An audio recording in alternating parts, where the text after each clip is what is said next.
लक्ष्मी पैसों से नहीं विश्वास से आती हैं और जब आती हैं तो किस्मत बदल देती हैं। आज भी वो पीपल का पेड़ उसी गांव में खड़ा है। लोग कहते हैं जो भी सच्चे मन से दीपक जलाता है उसके घर में कभी भी गरीबी नहीं आती है। तो एक कहानी, पीपल की पूजा से माँ लक्ष्मी का स्थायी वास, दिल छू लेने वाली सच्ची घटना। उत्तर प्रदेश के एक छोटे से गांव में राधा नाम की एक सीधी सादी गरीब बहू रहती थी। उसकी शादी बड़े सपनों के साथ हुई थी, लेकिन ससुराल में कदम रखते ही जैसे उसकी किस्मत ने उसका साथ छोड़ दिया।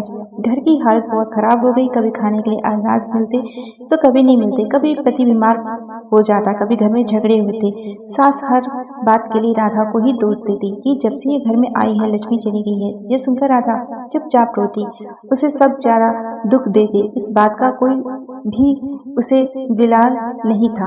अपने परिवार की खुशी के लिए वो सब कुछ सह रही थी। तो रात जिस दिन उसकी जिंदगी में बहुत बड़ा तूफान आया। एक दिन बहुत अपमान सहने के बाद राधा रोते रोते गांव में बाहर चली गई। वहाँ एक पुराना पीपल का पेड़ था। उसके नीचे बैठकर फूट फूट के रोने लगी और माँ लक्ष्मी से प्रार्थना करने लगी कि हे माँ, मैंने क्या आपका बिगाड़ा है? आप मेरे घर में क्यों नहीं आती हो?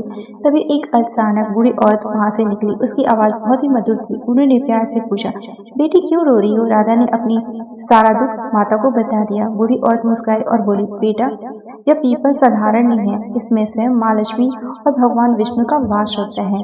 अगर तुम सच्चे मन से इसकी पूजा करो तो लक्ष्मी जरूर तुम्हारे घर आएंगी। राधा ने पूछा, क्या सच में माँ मेरे घर में आएंगी? बूढ़ी औरत ने बोला, माँ वहीं आ जाती हैं जहाँ पे विश्वास होता है। इतना कहकर वह अचानक से गायब हो गई। राधा समझ गई थी कि यह कोई साधारण औरत नहीं, स्वयं माँ लक्ष्मी थी जो उसको रास्ता दिखाने के लिए बूढ़ी औरत रूप बन के आई थी। अगले दिन राधा ने पीपल की पूजा करना शुरू कर दिया। हर शनिवार को वह सुबह उठती, नंगे पैर पीपल के पास जाती, जल चढ़ाती और एक छोटा सा दीपक जलाती। उसके पास घी तो नहीं था पर तेल के दीपक जलाती और रोते हुए कहती कि माँ, मेरे पास देने के लिए कुछ भी नहीं है, बस मेरा विश्वास है। गांव वाले हंसते, दीपक जलाने से कोई अमीर नहीं बनता बल्कि काम करने से अमीर बनता है। लेकिन राधा का विश्वास अडिग था। वो धर्म भी करती थी और कर्म भी करती थी। एक दिन अचानक उसके पति को शहर में काम मिल गया। धीरे धीरे उसके घर में पैसे आने शुरू हो गए, बीमारियां भी दूर होने लगी, घर में खुशियां लौट आई। जो घर कभी रोता था अब वह हंसी से गूंजने लगी। सास भी हैरान थी। एक रात राधा की सास ने सपना देखा, पीपल के पेड़ के नीचे एक दिव्य प्रकाश फैल रहा था। उस प्रकाश में माँ लक्ष्मी प्रकट हुई। उन्होंने कहा, मैं उसी घर में रहती हूँ जहाँ पीपल का सम्मान और सच्ची श्रद्धा से उनकी पूजा की जाती है। तुम्हारी बहू ने मुझे अपना विश्वास में बांध लिया।